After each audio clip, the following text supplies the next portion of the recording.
И снова здравствуйте! Сегодня у нас Kia Sportage G4 KD до рестайлинг 2012 год. Стучит неимоверно. Такое ощущение, что молоточек вместо поршня и по гильзе хреначит. Пробег 133 тысячи километров. Застучал опять-таки, еще раз говорю, по зиме. То есть в минусовую температуру, морозы, клиент говорит. Все как обычно, не летом, не в жару, а именно минус запустил. Вот такой вот, пожалуйста, стук образовался. В принципе, вообще моторы я бы особо не рекомендовал запускать там минус 25, это уже для любого мотора испытание. Где-то маленько форсунка подвела, она сразу не запустилась. Масло с стенок цилиндров смыло с хона бензинчиком, которым вы крутили. Потом его прикурили, кое-как запустили, естественно, что происходит? Начинает мотор работать, запускается, но в хоне масла нет, на стенках цилиндров масла нет, на поршнях нет масла, он начинает на сухую работать. Почему на сухую? Да потому что масло густущее, оно пока не способна, скажем так, разбрызгаться до стенок цилиндров. Вот такие вот дела. Уж если попробовали там минус 25 машина, не запустилась первый раз, не надо, от греха подальше, отойдите. Пусть это будет Toyota, там Mitsubishi, без разницы, что не надо этого делать. Если уж надо эксплуатировать, поставьте, пожалуйста, подогреватели, вибасты, что-то еще, чтобы машина запускалась без проблем в морозы. Да, масло будет не горячее, но хоть более-менее будет мотор тепленький, более-менее будет способно разбрызгивать это масло по стенкам цилиндров и вообще по вкладышам или везде проходить на распредвалы и так далее, чтобы мотор не насиловался. Учтите это. А корейцы прям к этому капитально чувствительны. Вот такие вот дела. Ну что, давайте будем разбирать, дефектовать все понаружи, ремни, ролики, внутри, ГРМ и так далее. Пошло-поехало. В принципе, пока все. Приступаем к работе. Будем составлять список работ, запчастей, отправлять клиенту на согласование и ремонтировать. Навесное оборудование поснимали. Шланги целые, защелки целые, ремень мененный. Обгонная муфта работает, помпа не шумит, ролики не шумят, ребят. То есть по навесному трогать ничего не будем. Катализатор, как я понимаю, тоже удален. Там швы уже ржаветь начали. То есть давненько все это дело делалось. Прокладка клапанной крышки менялась совсем недавно, судя по всему. Но она такая уже дубовенькая, ребят. Поэтому тоже будем менять. Скорее всего, подделка попала клиенту. Так, мотор довольно-таки чистый. Опять-таки, как будто бы на газу доездил. Нагара особого нет. Но цепь ГРМ вытянута. Натяжитель в половину вышел. И еще можно подтянуть. То есть, естественно, комплект ГРМ в данном случае будем менять. В принципе, все пока предельно понятно. Сейчас убираем ГРМ, распредвалы, ГБЦ достаем и смотрим, какой цилиндр там у нас так сильно стучал. И хорошо ли там его подрало, может там просто поршень развалился. Будет гораздо проще. Опять-таки растачивать, чем гильзовать. Еще раз говорю, гильзовка это крайняя мера. И безвыходная ситуация, когда лучше всего, конечно же, растачивать. Потому как заводская гильза, она там с завода залита в блок. Одно целое и является блок и гильза. А когда уже гильзуете, все-таки это совсем не то. Но опять-таки КДшные моторы, гильзовку КД, КЕ моторы, гильзовку хорошо переносят, это не нашими моторы, а на НД, НБ моторы гильзовку особо-то не любят, так что имейте это в виду. Работаем. Головку сняли, вот он стук, откуда был такой звонкий. Видно, да, как поршень болтается, долетал до головки, след, это именно след не масла, а именно след от головки. На перекладке, сколько тут, я не знаю, тут десяток. 6, наверное, болтается 5 с этой стороны нет. Вот такие вот дела. Сейчас достанем, посмотрим, но задиры глубокие, скорее всего придется гильзовать. Остальные точно росточка выходит, кроме второго. Опять-таки, видите, кто говорит, что задирает постоянно четвертый, нет, вот четвертый, и вот он больше всего пострадал у нас. Второй цилиндр. Разбираем блок, смотрим на коленвал и на насос. Ребят, очередной мотор у нас разобран. И очередные неутешительные результаты по поводу данной эксплуатации двигателя. Так, ну что, начинаем с блока. Первое это провалы. Вот здесь, то есть и промеж цилиндров пару соток есть, поэтому будем делать фрезеровку. Плоскость сразу метим. Пометили. Далее. Вот у нас второй цилиндр. Убираем. Видно, да, борозда. Ну тут 100% не выйдет никакая росточка. Вон как задрала. Вгрызлась просто-напросто в гильзу, поэтому придется перегильзовывать, к сожалению, данный двигатель. Других вариантов нет. Так, остальные покажем. Вот первый, вот второй, который задрала сильно, третий, четвертый. Больше всего у нас второй цилиндр пострадал, ребят. Не четвертый, а именно второй. Вот так без света лучше гораздо видно, да? Здесь росточка выйдет, здесь выйдет. А здесь, к сожалению, нет. Ну, вот такие вот дела.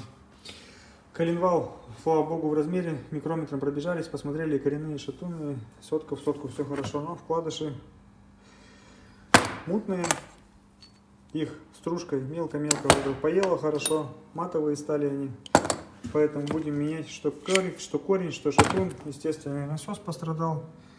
И тут, то есть везде все поело. Слава богу, распредвалы не сильно пострадали.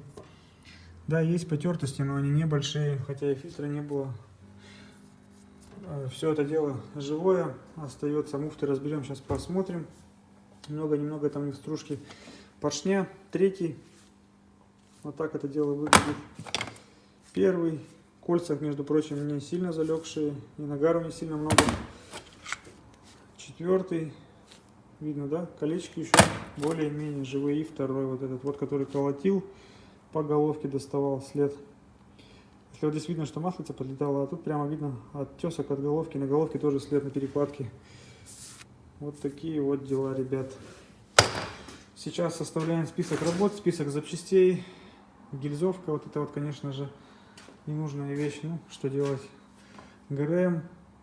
Насос, тут, в общем, практически все под замену будет. Вкладыши, насос, ГРМ, гильзовка и так далее. Ну, как-то так. Пока на этом все. Будем сейчас огорчать клиента затратами на данный двигатель. Ребят, снова всем привет. Пришло время собирать у нас Portage. К сожалению, росточка в нем не вышло. Ну, это следовало предполагать. То есть там видно было, что глубокие задиры. Загильзовали блок. Идеальный хон везде. Идеальные гильзы легли. Фрезеровку сделали. 8 соток сняли. То есть прогиб был хороший. Форсунки сейчас установим для смазки стенок цилиндров. Направлены они на распыление в сторону выпуска. Это рабочая сторона. В эту сторону смещен палец на поршне. Палец на поршне не четко по центру, а маленько смещен как раз таки в эту сторону. Нагружены вот такие вот дела. Сейчас будем подбирать вкладыши. Опять-таки коленвал, еще раз говорю, химию мы никогда не моем. Только когда шлифуем колено полностью в круг. Так, только спиртовые очистители хорошо промываем, продуваем, чтобы не было ни пылинки, ни соринки. И, в принципе, с ним все. Поршня у нас автовел, кольца ТПР. По поршням у нас 4-5 соток зазора. В кольцах 2,5-3 десятки сейчас будем проверять обязательно. Вкладыши подбирать. Бугеля уже отмыли. Сейчас поршня выпрессуем, шатуны тоже отмоем. Будем промерять. Начнем в любом случае с бугелей, с коренных шеек. Опять-таки доставать будем целую коробку вкладышей и подбирать, чтобы везде было 3 сотки на всех абсолютно шеях. По шатунам более-менее все понятно. То есть там берутся самые полные G100, G110 и зажимаются. Плотнее, к сожалению, нет. То есть там получается в районе 4,5 соток зазора. Естественно, насос будем менять. Вот они лежат у нас кучами. Корейские все штук, наверное, 20 их. Естественно, будем ставить, и Ивонова показали вам, что с ним, с тем произошло. Ну, неудивительно, столько стружки было в моторе. Как-то так. Так. Как промеряем зазоры, не могу, к сожалению, одной рукой вам снять, показать. И никакие пластилины, там пасты мы не используем. Берем микрометр и нутромер. Промеряем шейки, ну, по-моему, они здесь были все одинаковые. Выставляем нутромер по микрометру в 0, зажимаем вкладыши, уже нутромером промеряем полностью. 1, 2, 3, 4, 5 шейка. Естественно, ребят, кто-то говорит, что постели не проверяется, все проверяется, но это их ведет очень редко и ведет, когда уже конкретное сильное масляное голодание. Либо шатун вкладыш провернул, либо где-то масло проворонили, без масла мотор поработал, тогда да, стягивает. В основном их не стягивает. Естественно, сейчас бугеля дожмем, пробежимся по дыркам, посмотрим. Но здесь, по-моему, колено крутилось легко, никуда они не ушли. Вот такие вот дела. По поводу восстановления. Восстанавливаем тоже, но это дорогая процедура. И говорю, это крайне редко, там из 200-300 моторов, возможно, один, у кого где-то повело это все дело критически. В основном, там, если на сотку, на 1,5, это можно подровнять вкладышами. Но, опять-таки, долго гадаешь, какую вверх и вниз, куда ушел, куда ушла шейка тоже. Время затратное, все это дело процедуры, конечно же.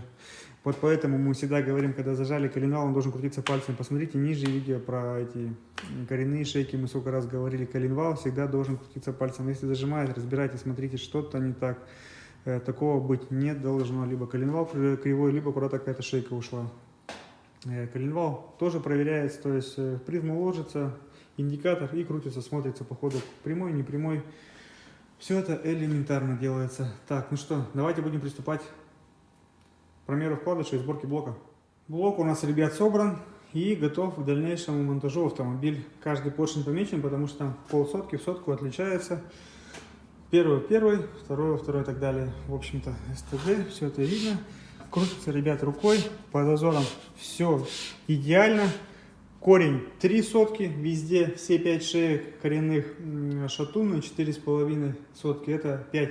4,5-5 это максимум, что выжимать приходится из шатунных шеек, потому как это самые полные вкладыши 2А группы. И, к сожалению, если подбирать по буковкам, которые на коленвале, там на блоке, получается где-то в районе 7,5-8 соток, ребят. Вот такие вот делишки. Это, конечно, до хрена, мягко говоря. Естественно, коренной сальник у нас новый, оригинальный стоит. Здесь колечка нет между полуподдоном и блоком, как на моторе. В принципе, все готово. В кольцах тоже идеальный зазор, ничего подравнивать не пришлось. Насос новый. По поводу цепи масляного насоса, ребят, ей в данных моторах вообще ничего не доспевается. Если балансиров нет, ничего такого, большой нагрузки на эту цепь нет. Поэтому она ходит и ходит. Плетение у нее такое же, как и ГРМовское. То есть дел прочности у нее большой. Ничего она не вытягивается. То же самое башмакам ничего не доспевается. Там пружинка-то подтягивает. Поэтому смысла менять вот эту вот нижнюю часть нет никакого. Износа у нее практически не бывает. Ну что, давайте будем приступать к монтажу блока в автомобиль и показывать вам ГБЦ. Ребят, блок у нас установлен на автомобиль, поверхность обезжирена, помпасты, датчик коленвала, защитный кожух, все поставили. Предварительно под капотку все продули, полоснули пневмопистолетом, чтобы ничего нигде не летело, в принципе готово. Вот у нас головка, ждет установки клапана притертые, раковины были небольшие, то есть притиркой все это дело убралось. Впуск-выпуск, полный капремонт не потребовался, зазоры подровняли выпускные. 0,3 десятки у нас выпуск, 0,2 впуск. Свечи, зазоры нормальные, но судя по электродам, это какие-то не оригинальные стоят свечи, но не сгоревшие, то есть, видать, не так давно их меняли. Болты синей мобиловской смазкой промазали, обезжирим обычным растворителем. Все это дело хорошенько на несколько раз, чтобы полностью все было кристально чисто, аж скрипело все это дело. Тогда головка приклеится, прокладка идеально. Вот у нас сама прокладка, естественно же оригинал, будем брызгать ее клеем. Всю вот эти вот места герметиком промазывать и промеж слоев тоже, потому как это очень слабые места у данных моторов, постоянно сопливит и здесь. Клапана ВВТ также все промыты, ставили обратно, сеточки целые в них. В принципе все, давайте будем заниматься протяжкой головки, пока протягиваем корпус термостата, шланги, стартер и так далее. ГБЦ протянуто, корпус термостата стоит, стартер, проводка кое-какая, шланги задние, все подцеплены. Далее комплект ГРМ, напоминаю, новый, все по меточкам, все хорошо. Клеймо имеется, полностью оригинал, башмаки, натяжитель. Естественно же, сейчас что мы делаем? Сейчас здесь все обезжирено, стыки мажем герметиком. Переднюю крышку также обезжириваем, меняем передний коренной сальник, герметиком промазываем, устанавливаем. Ну, естественно, клапанная крышка и, в принципе, навесное. По навесному не так уж и много, час-полтора автомобиль будем запускать. Основной столб мотора собран и готов, это самое главное. В дальнейшем это, скажем так, мелочь. Продолжаем сборку.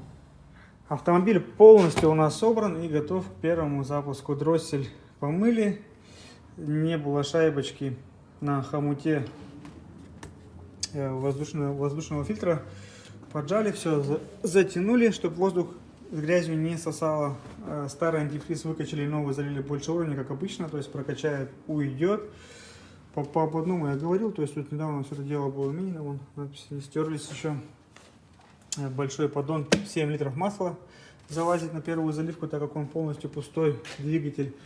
Обкатка 3000, не более 3000 оборотов, 200-500 километров проедут. Надо будет сделать первую замену масла с фильтром, чтобы все притирочные моменты собрало, слить, масло новое, фильтр и уже раз в 7000 его менять. По маслу, в принципе, что клиент заливал, то и лить. Мотор чистый, сами все это дело видели. Нареканий к маслу никаких нет.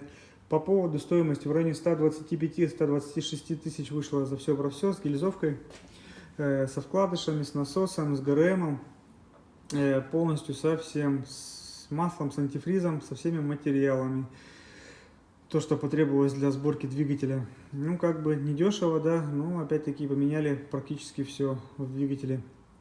И плюс гильзовка, конечно же, тоже не дешевое удовольствие. Так, что еще?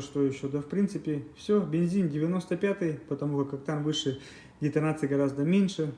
Еще раз говорю, не попадайтесь, пожалуйста, на уловки, особенно вот на КД и на НА, это встречается часто. Типа оригинальная ремонтная поршневая с оригинальными ремонтными кольцами. Не существует, ребят. Еще раз говорю, потому как опять тут меня спрашивали, не бывает этого в природе вообще, это все Китай. У них даже своего артикула нет, у этих запчастей, которые вам продают под видом оригинальных.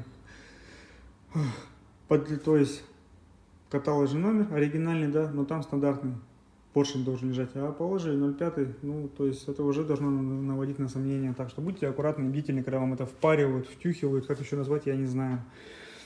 Так, давайте будем запускать и слушать, как он у нас заработает. Помните, да, как он тарабанил? Страшно, очень страшно. Оп. Опять-таки это все зимой случилось, зимушка, зима. Так, климат off. Ну что, пробуем еще. Поехали.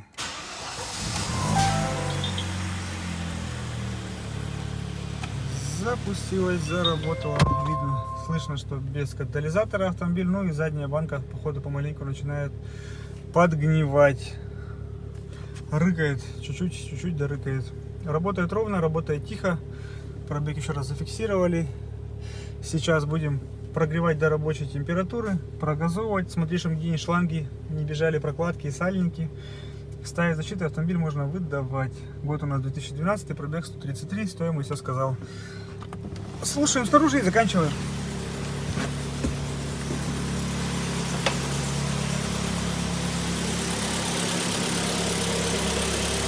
Работает ровненько, работает тихо. На этом, я думаю, заканчиваем серию. До новых встреч, до свидания.